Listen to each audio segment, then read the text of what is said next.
Pai, do Filho e do Espírito Santo. Amém.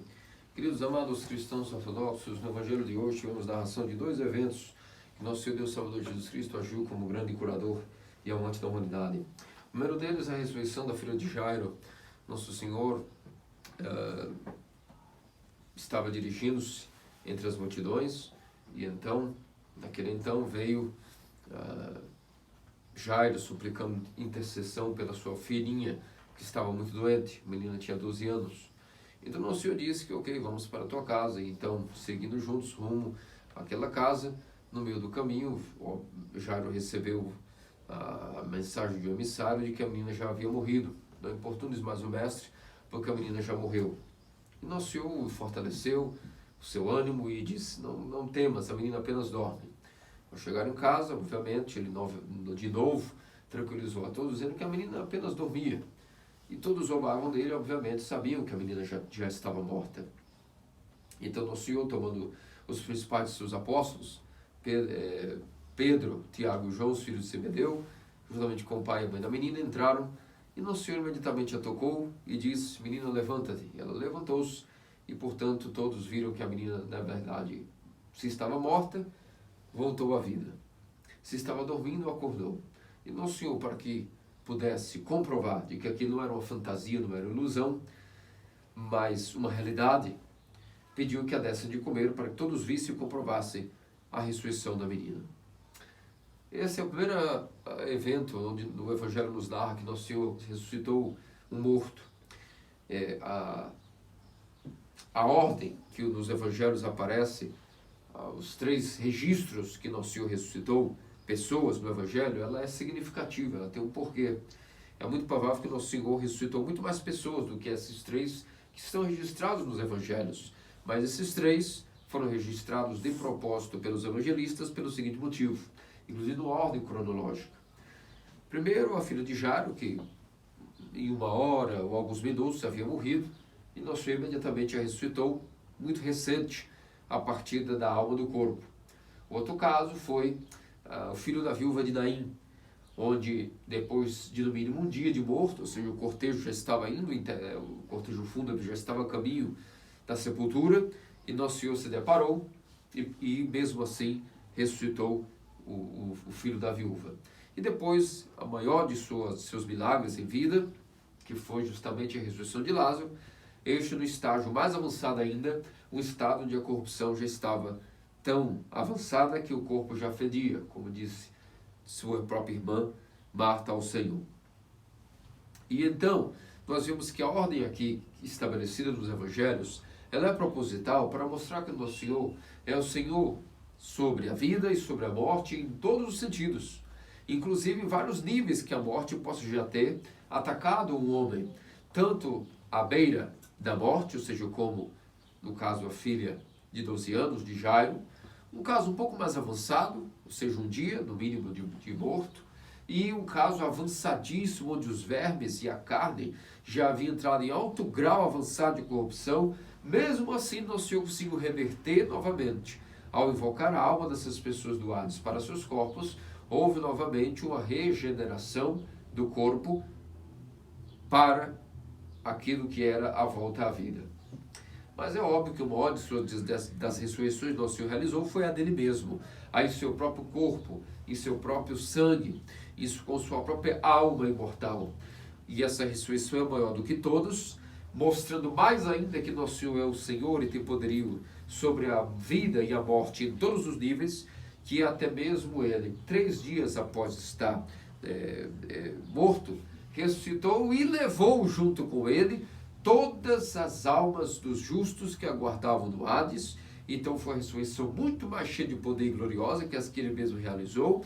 E agora não só isso, todo o gênero humano pode vir a participar desta mesma natureza ressuscitada, humana uma vez, em nosso Senhor, que com o corpo de homem e a alma, o corpo e a alma de homem, mas com sua pessoa divina, conseguiu fazer com que também todos nós, ao ele ressuscitar com o seu corpo, também nós, ao participarmos desse mistério da ressurreição, também nós podemos ter uma ressurreição para nós. O gênero humano inteiro foi abençoado com a capacidade de ressuscitar.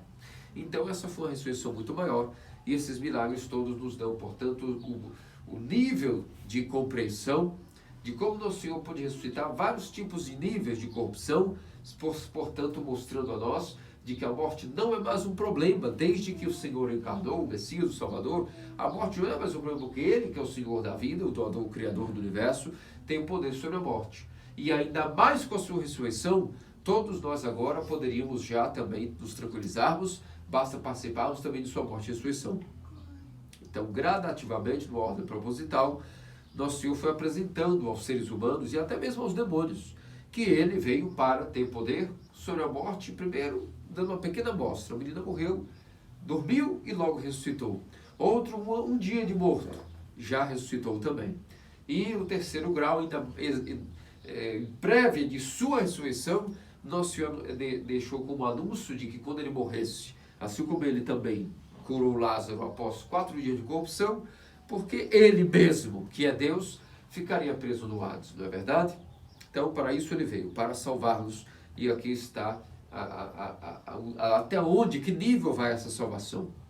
Ao auge da maior das corrupções que possam existir, para toda ela nosso Senhor tem a cura. Todas elas, todos os níveis de corrupção. Bem, mas o Evangelho de hoje obviamente nos dá um segundo milagre. O milagre da cura da hemorroísa, que estava doente há 18 anos, havia gastado toda a sua fortuna com todo tipo de medicina convencional, mundana, e nada a havia curado. Que doença era essa? A doença de hemorragia era uma doença que a mulher perdia sangue pelas suas vias reprodutivas, de uma tal maneira que era uma hemorragia crônica, a que a deixava, obviamente, com um grau de anemia avançadíssimo e uma mulher com a sua saúde sempre frágil. E então, o que nós temos que entender deste milagre é que o Evangelho nos diz que ela estava doente há 18 anos. Porque os nossos padres explicam que essa mulher é a figura da alma humana, que também estava doente após a queda do paraíso há 10 e 8 anos. No grego, da Septuaginta, assim está escrito: eis que a mulher estava doente há 10 e 8 anos. Ou seja, 18 anos nesse sentido, no grego, 10 e 8, significa que primeiro a alma humana, após cair, infelizmente, afastou-se do cumprimento dos 10 mandamentos e não possuía a capacidade de cumpri-lo plenamente até a vinda de nosso Senhor Jesus Cristo, cumpriu os 10 mandamentos em si mesmo e possibilitou que outros também viessem a cumpri-lo em seu nome. Ele não aboliu, mas cumpriu toda a lei.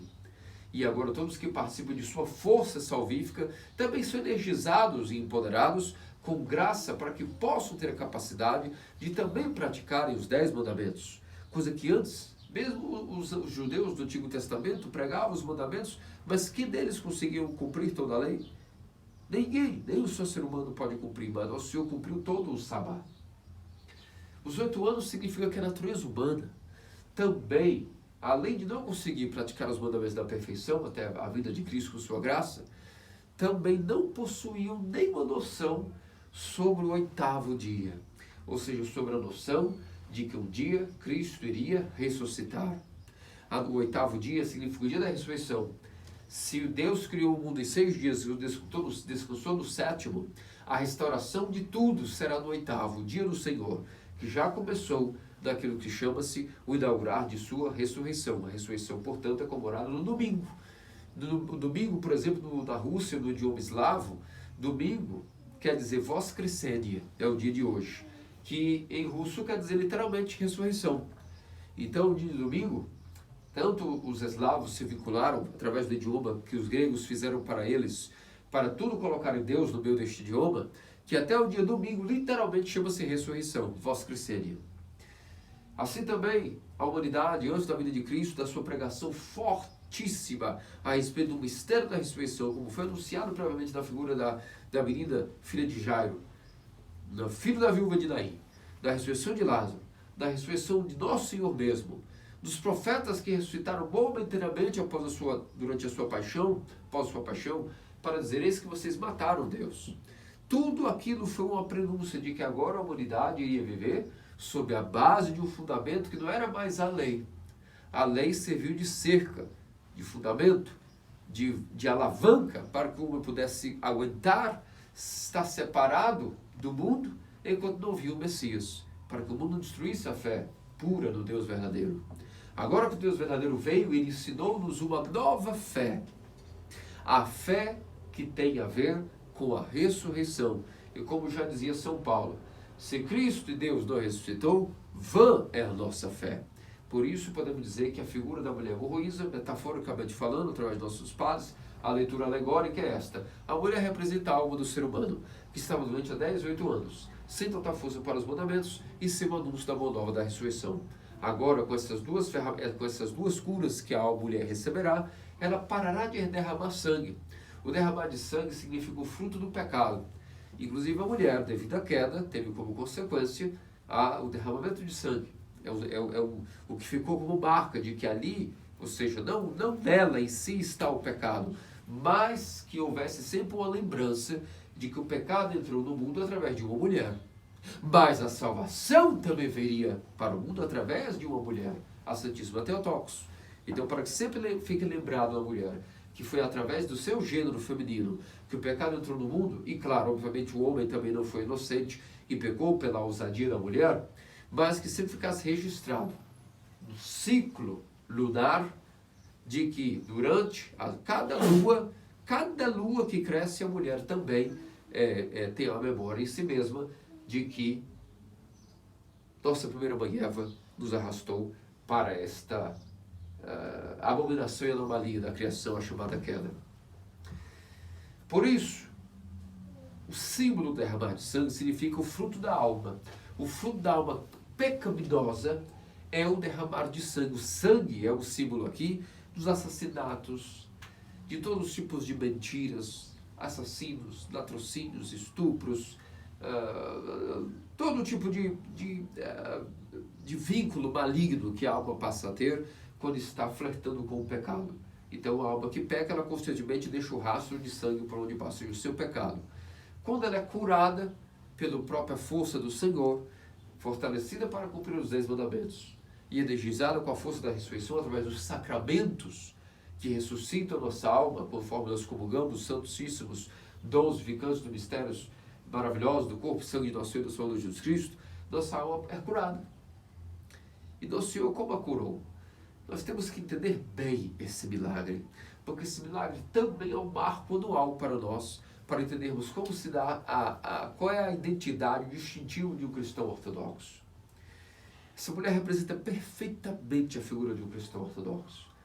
Quando chegamos no templo, nós estamos completamente cheios de sangue derramado, devido à semana inteira dos nossos pecados, segundos anteriores a virmos, todas as nossas tristezas nos abalam, nossas paixões, nossas blasfêmias contra Deus, nossas quedas, tudo isso nos deixa com o rastro de sangue.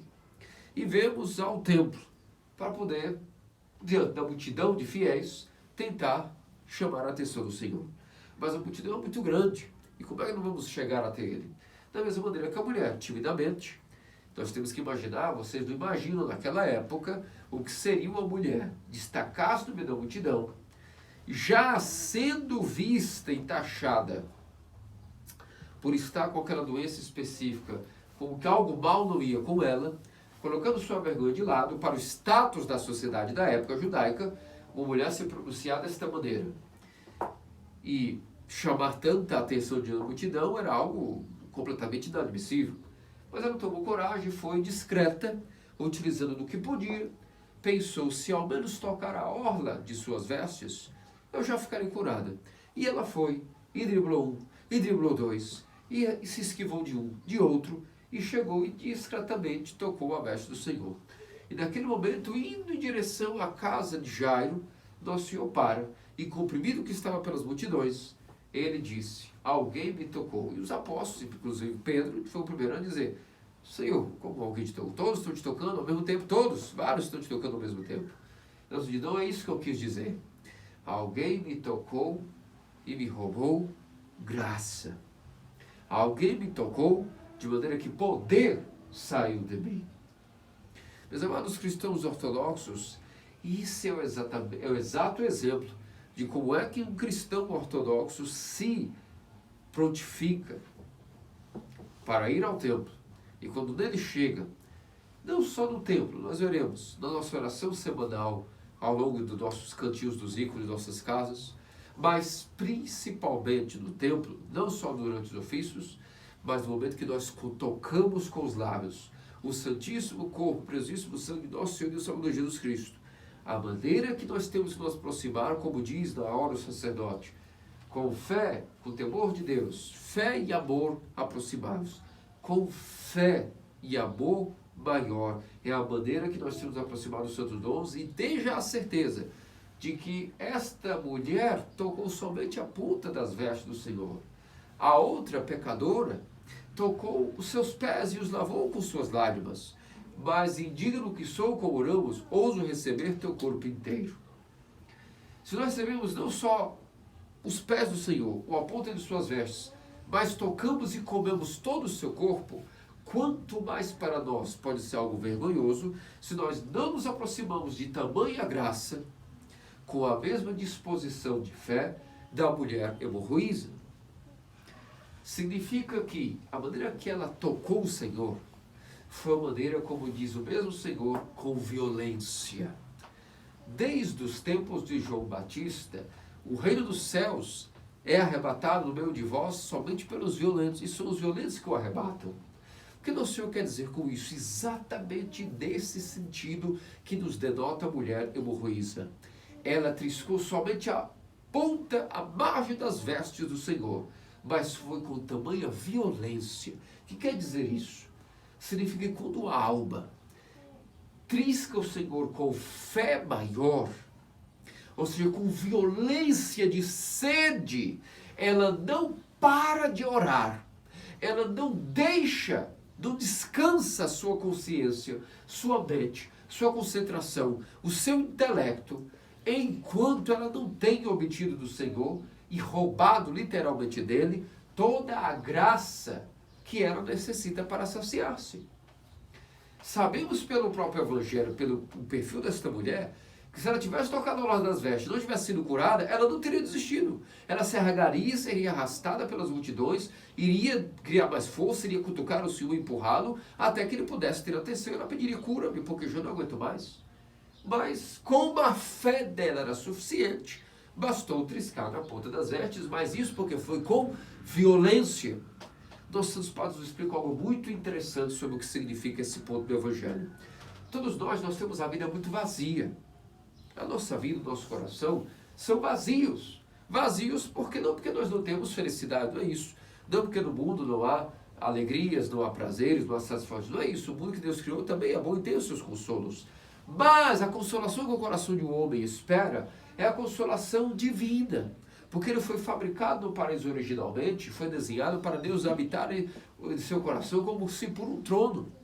Então, quando o homem não tem o seu coração, Deus assentado como rei num trono, o homem pode ter todo o dinheiro, todo o prazer, todas as aquisições dessa passagem terrena, mas ele nunca se sentirá pleno, ele sempre se sentirá vazio.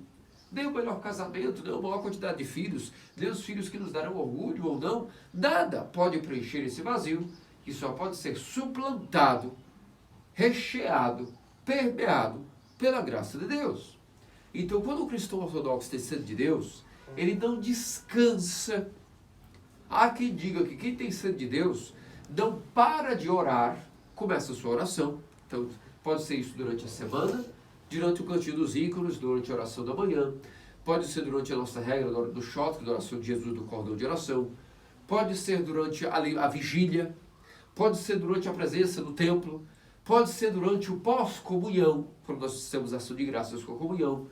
Se diz que o homem ele não para de orar ao seu Deus enquanto ele não se sentiu saciado. Assim os santos faziam, e assim, na verdade, todos nós devíamos fazer. Quando nós paramos de orar e não estamos cheios de Deus, é porque, na verdade, talvez nós estamos buscando, na verdade, não é a oração. É que, na verdade, nós estamos cumprindo alguma regra por obrigação.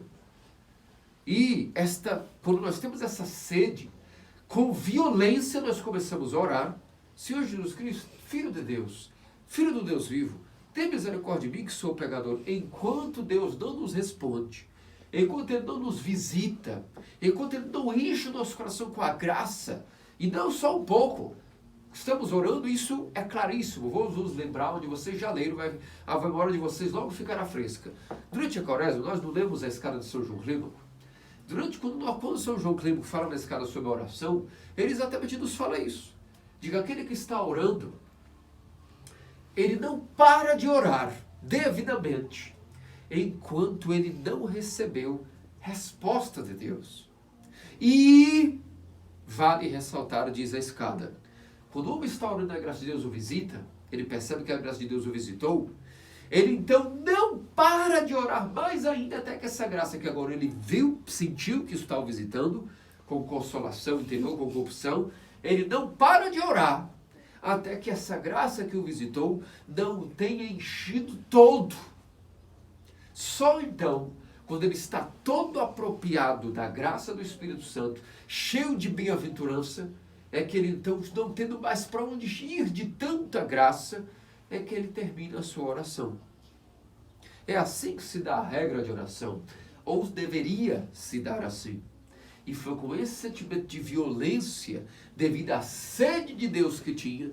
É claro que é muito provável que essa doença ajudou essa mulher a ter sede da procura e cura por Deus no desespero físico.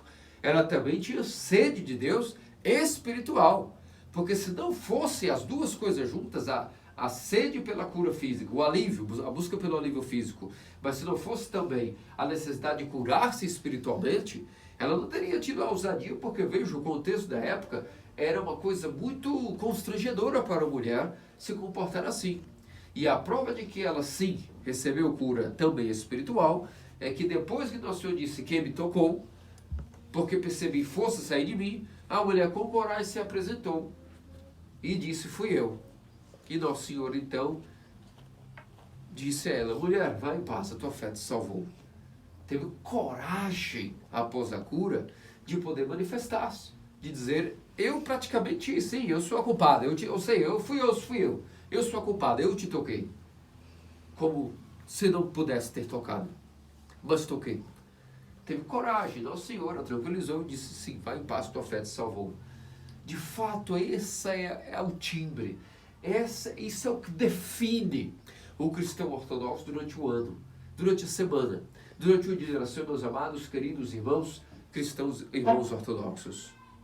Quando nós estamos diante do ícone do Pantocrator, do ícone da Theotokos, e principalmente quando estamos diante dos santos dos anos de comungar, com lágrimas de compulsão, com sede, com violência devíamos atacar o Santo Cálice e ao tocar com os lábios o corpo de Cristo, sugar, roubar, capturar, sequestrar graça e força dele para nós. Isso é o que define a vida interior e a vida espiritual de um cristão ortodoxo. São João Clímaco nos ensinou, esse evangelho nos ensina, nossos santos padres continuamente nos ensinam. Basta que nós pratiquemos essa característica que define a alma de um cristão ortodoxo. A força de coragem de ter violência ao nos depararmos com a nossa oração e não pararmos de orar enquanto não estamos cheios dessa graça. Se nós visualizarmos a oração com esse parâmetro, com essa mentalidade, quão diferente não será a maneira quando nós estamos na oração da manhã, rápidos, sedentos, com violência, dizendo, eu tenho pouco tempo, mas o tempo que eu tenho eu te ofereço e peço ajuda-me a cumprir o meu dia. Eu não tenho nem tempo para poder continuar orando, eu tenho que sair, tenho que continuar, mas eis que eu te toco nessa oração da manhã, ao venerar a cruz, o cantinho dos íconos, e saio para o meu trabalho, suplicando que tu me sacies com tua graça, para que eu tenha força de permear este dia também com tua graça. Da mesma maneira, durante as vigílias, durante os ofícios, é esse o movimento que temos que ter, aguardando ansiosamente uma oportunidade. Durante a multidão de anjos e irmãos que celebram conosco da Eucaristia, no momento que estamos na fila para ir tocar nosso Senhor, lembrar daquilo que nós tanto oramos na oração de comunhão, horas antes. Senhor, eis que a mulher pecadora aproximou-se de ti, tocou teus pés, os beijou e secou com suas lágrimas. Enquanto que a mulher hemorroísa Somente tocou tuas vestes e também foi curada. Mas eu digo que sou, vou ser por teu corpo inteiro. Ardo sem ser consumido. Por isso, meus cristãos ortodoxos, vamos tratar de sempre lembrarmos de que quando nós estamos com essa disposição que define o cristão ortodoxo, com muita sede, com muita necessidade de graça, de violência e sede para nos saciarmos com a graça de Deus, quando essa é a nossa perspectiva para com as coisas santas, então naquele momento os anjos, nossos anjos da guarda, nos ajudam para que durante a comunhão, pós a comunhão, durante a nossa vida nesse dia, naquela semana, não importa, a graça de Deus também venha a nós. E nosso Senhor certamente dirá, também de seu trono, eis que ali também graça foi roubada de mim, graça e poder saíram de mim. E assim, nesse ânimo contínuo que explica-se porque é que o homem pode encher-se de Deus e então encher-se com as únicas consolações que de fato fazem a diferença entre o homem espiritual e o homem mundano. Aquele que está tocando constantemente a veste do Senhor, os seus ícones, mas não só isso, comungando de maneira devidamente preparada, com sede e violência, o seu santíssimo corpo e sangue vivificadores, e com isso, obviamente, será óbvio que nosso Senhor não se esquecerá de nós e também permitirá que nós roubemos, arrebatemos graça dele. Que diz nosso Senhor Deus Salvador Jesus Cristo, faça-nos dignos pelas ações do seu príncipe amante de todos os santos. Amém. Amém.